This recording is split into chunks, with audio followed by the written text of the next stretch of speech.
Hello students, I hope you all are fine and once again welcome to our channel Quick Access Learning and आज हम देखेंगे हमारे next topics. हमने cell chapter के कुछ topics discuss कर लिए हैं। अगर आपने नहीं देखा है वो वीडियो तो प्लीज़ जाकर एक बार देख लीजिए, उसके लिंक आपको डिस्क्रिप्शन बॉक्स में मिल जाएगी। और अगर अभी तक आपने हमारा चैनल सब्सक्राइब नहीं किया है तो प्लीज़ सब्सक्राइब कर लीजिए ताकि कोई भी वीडियो आपसे मिस ना हो। सो हम स्टार्ट करते हैं। आज हम देखेंगे कि एंडोसाइटोसिस क्या होता है, cell wall, nucleus, cytoplasm, prokaryotic and eukaryotic cells क्या होते हैं एंड इनके बीच का difference, cell organelles and our last topic is endoplasmic reticulum. आगे बढ़ने से पहले हम एक बार प्लाज्मा मेम्ब्रेन को अच्छे से रिवाइज कर लेते हैं। आई नो हमने प्लाज्मा मेम्ब्रेन को लास्ट वीडियो में देख लिया था, पर एक बार हम प्लाज्मा मेम्ब्रेन को थोड़ा सा रिवाइज कर लेते हैं कि प्लाज्मा मेम्ब्रेन क्या होता है। कि plasma membrane is the outer most covering of cell that separate its content from external environment. Plasma membrane cell की ऐसी आउटर मोस्ट कवरिंग होती है जो कि सभी कंटेंट्स को एक्सटर्नल इन्वायरमेंट से दूर रखने में हेल्प करता है। It is also known as cell membrane और selectively permeable membrane. Cell membrane, plasma membrane को हम सेल मेम्ब्रेन और सिलेक्टिवली परमेबल मेम्ब्रेन भी कहते हैं। सिलेक्टिवली परमेबल मेम्ब्रेन क्यों कहते हैं हमने देखा था।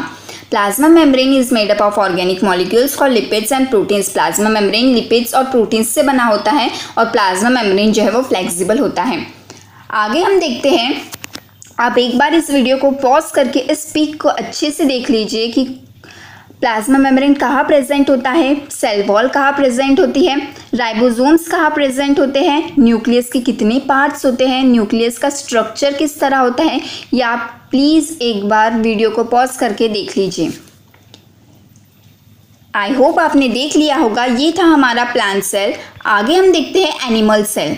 इसे भी आप वीडियो पॉज करके एक बार अच्छे से देख लीजिए। ठीक है, तो हम आगे बढ़ते हैं एंडोसाइटोसिस की तरफ। एंडोसाइटोसिस क्या होता है, तो endocytosis is the process by which flexible cell membrane engulfs in food and other material from its external environment and this process is known as endocytosis. Endocytosis एक ऐसी प्रोसेस है जिसके थ्रू फ्लेक्सिबल सेल मेम्ब्रेन अपना food कहे या फिर बाकी के सभी मटेरियल्स जो है वो एक्सटर्नल इन्वायरमेंट से गेन करता है एंड इसी प्रोसेस को हम एंडोसाइटोसिस कहते हैं। इसका एग्जाम्पल है कि amoeba acquires its food through endocytosis. Amoeba जो अपना फूड है वो एंडोसाइटोसिस के प्रोसेस के थ्रू गेन करता है। आगे हम देखते हैं कि सेल वॉल क्या होती है। तो like plasma membrane, cell wall is another rigid outer covering. Cell wall lies outside the plasma membrane and cell wall is made up of cellulose. Plasma membrane की तरह ही सेल वॉल जो है वो एक आउटर कवरिंग होती है cell की, जो कि प्लाज्मा मेम्ब्रेन के बाहर रहती है और सेल वॉल सेल्यूलोज से बना होता है। सेल्यूलोज क्या है, तो cellulose is a substance which provides structural strength to plant. Cellulose एक ऐसा सब्सटेंस है जो कि प्लांट्स को स्ट्रक्चरल स्ट्रेंथ प्रोवाइड करता है। स्ट्रक्चरल स्ट्रेंथ क्या होती है, तो प्लांट्स को एक डेफिनेट स्ट्रक्चर, एक प्रॉपर स्ट्रक्चर मेंटेन करना होता है जो कि उन्हें सेल्यूलोज प्रोवाइड करता है। सेल्यूलोज के थ्रू ही प्लांट्स जो है वो एक प्रॉपर स्ट्रक्चर मेंटेन करके रखते हैं। आगे हम देखते हैं कि प्लाज्मोलाइसिस क्या है। तो plasmolysis is the process through which plant cell lose water through osmosis. As a result there is contraction of contents of cell away from the cell. Plasmolysis एक ऐसी प्रोसेस है जिसके थ्रू प्लांट सेल जो है वो water को loose करते हैं ऑस्मोसिस के प्रोसेस के थ्रू। ऑस्मोसिस क्या होता है, हमने लास्ट वीडियो में देखा था। वाटर का जो मूवमेंट होता है सेल के अंदर और बाहर, इसे हम ऑस्मोसिस कहते हैं। और इसका एग्जाम्पल है कि if a plant cell is placed in hypertonic solution, अगर हम किसी प्लांट सेल को हाइपरटोनिक सॉल्यूशन में रखते हैं तो प्लाज्मोलाइसिस होता है। हाइपरटोनिक सॉल्यूशंस हमने देखे थे। हाइपरटोनिक सॉल्यूशन में सेल जो है वो वाटर को लूज करता है और इसके कारण सेल क्या हो जाता है, तो श्रिंक हो जाता है। वैसे ही अगर हम प्लांट सेल को हाइपरटोनिक सॉल्यूशन में रखेंगे तो प्लाज्मोलाइसिस होती है वहाँ पर। आगे हम देखते हैं कि सेल वॉल के क्या क्या फंक्शंस हैं। तो cell wall provides rigidity and strength to cell. Cell wall जो है वो सेल को एक रिजिडिटी प्रोवाइड करता है एंड स्ट्रेंथ प्रोवाइड करता है। Definite shape is provided to cell by cell wall. Cell wall के थ्रू ही सेल को डेफिनेट शेप, एक प्रॉपर शेप मिलता है। Protects the inner cell organelles bounding the cell from outside. क्योंकि सेल वॉल एक आउटर कवरिंग होती है तो सभी जो सेल ऑर्गेनेल्स जो सेल के अंदर प्रेजेंट होते हैं वो उसे अच्छे से बाउंड करके उसे अच्छे से प्रोटेक्ट करता है। जितने भी सेल ऑर्गेनेल्स प्रेजेंट होते हैं सेल में, सभी को वो सेल वॉल जो है वो अच्छे से प्रोटेक्ट करता है। आगे हम देखते हैं कि न्यूक्लियस क्या होता है। अभी मैंने जो आपको पिक्चर दिखाया प्लांट सेल का, उसमें न्यूक्लियस बहुत अच्छे से दिखाई दे रहा था, उसके डिफरेंट डिफरेंट पार्ट्स दिख रहे थे। तो हम देखते हैं कि न्यूक्लियस इज अ स्फेरिकल और oval structure located near the centre of cell.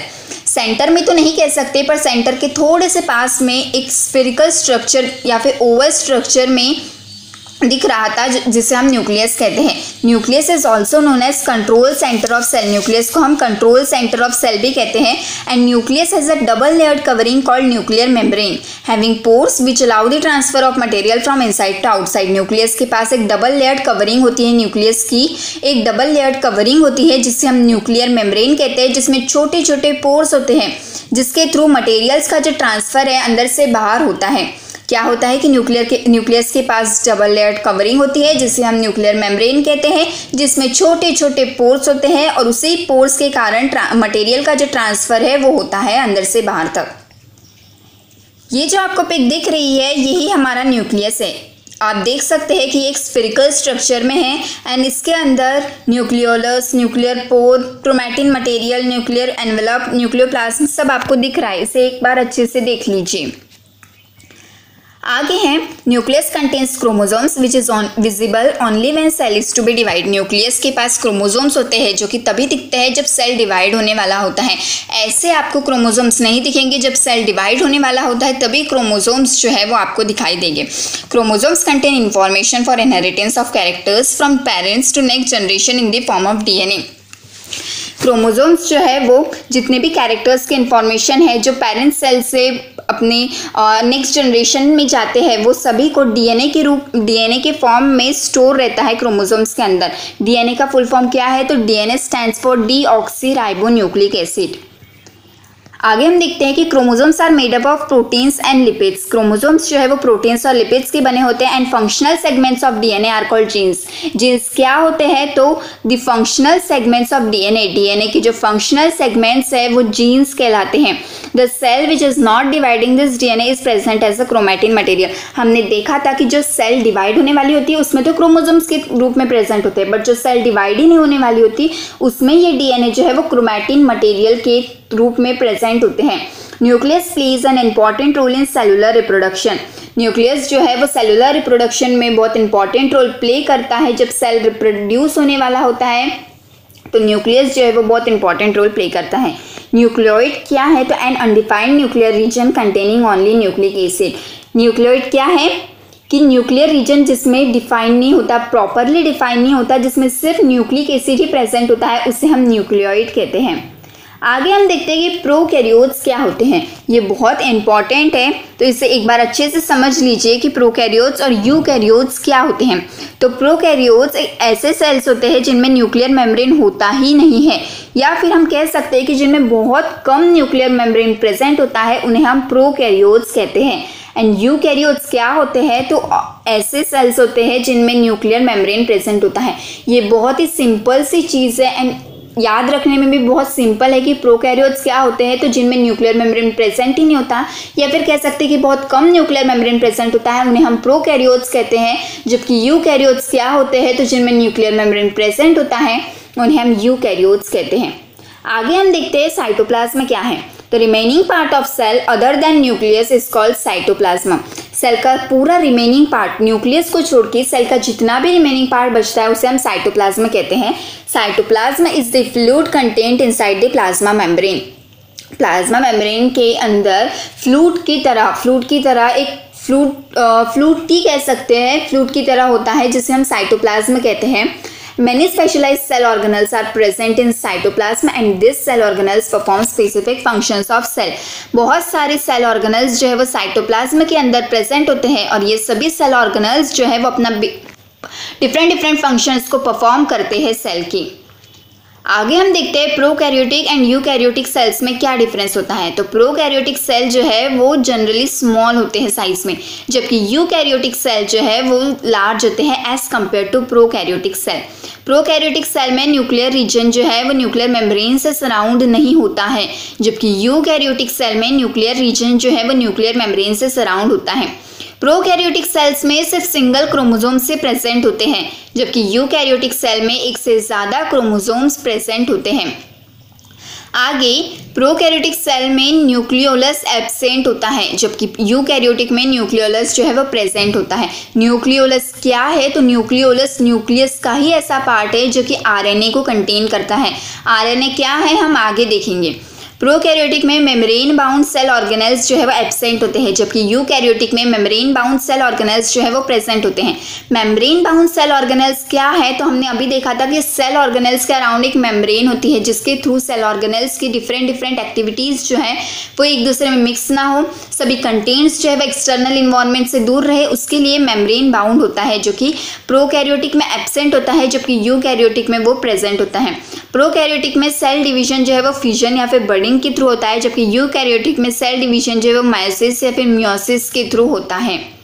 I hope आपको प्रोकैरियोटिक और यूकैरियोटिक के बीच का बेसिक सा डिफरेंस क्लियर हो गया होगा। आगे हम देखते हैं कि सेल ऑर्गेनेल्स क्या हैं। तो every cell has a membrane around it to keep its own content separate from external environment. Cell organelles constitutes basic building block of cell. हम जानते हैं कि सभी सेल के अराउंड एक मेम्ब्रेन होता है जिसके थ्रू सभी जो उसकी एक्टिविटीज़ है या फिर उसके जो कंटेंट्स है सेल के वो एक एक्सटर्नल इन्वायरमेंट से दूर रहे, उसके लिए एक मेम्ब्रेन होता है। The organelles inside the cell are membrane bound because number of chemical activities takes place in the body of multicellular organism with the help of cell organelles. To keep this activity separate from each other, cell have organelles bound with membrane inside themselves। जो organelles होते हैं cell के अंदर, जो cell organelles present होते हैं वो membrane bound इसलिए होते हैं क्योंकि हम जानते हैं कि मल्टीसेलुलर ऑर्गेनिज्म की बॉडी में बहुत सी केमिकल एक्टिविटीज़ पार्ट लेती है इन सेल ऑर्गेनेल्स के थ्रू। तो ये जो एक्टिविटीज़ है वो एक दूसरे से सेपरेट रहनी चाहिए, ये मिक्सअप नहीं होनी चाहिए एक दूसरे में। इसके लिए सेल के पास मेम्ब्रेन बाउंड ऑर्गेनेल्स होते हैं जिसके थ्रू ये सभी एक्टिविटीज़ जो है वो एक दूसरे से सेपरेट रहती है, एक दूसरे में मिक्स नहीं होती हैं। आगे हम देखते हैं कि मेजर सेल ऑर्गेनेल्स क्या हैं। तो nucleus, mitochondria, Golgi apparatus, endoplasmic reticulum, lysosomes, plastids and vacuoles, ये कुछ हमारे सेल ऑर्गेनेल्स हैं। इसमें से हमने न्यूक्लियस को अभी डिस्कस कर लिया है। आगे हम डिस्कस करेंगे एंडोप्लाज्मिक रेटिकुलम को। तो एंडोप्लाज्मिक रेटिकुलम क्या है? तो endoplasmic reticulum looks like long tube और राउंड और oblong bags. Endoplasmic reticulum is similar in structure to plasma membrane. It is a large network of membrane bound tubes and sheets. Endoplasmic reticulum जो है वो एक long tube की तरह दिखाई देता है या फिर राउंड स्ट्रक्चर में दिखाई देता है। एंडोप्लाज्मिक रेटिकुलम जो है वो प्लाज्मा मेम्ब्रेन से सेम होता है स्ट्रक्चर में, और ये एक मेम्ब्रेन बाउंड ट्यूब्स और शीट्स का लार्ज नेटवर्क होता है एंडोप्लाज्मिक रेटिकुलम।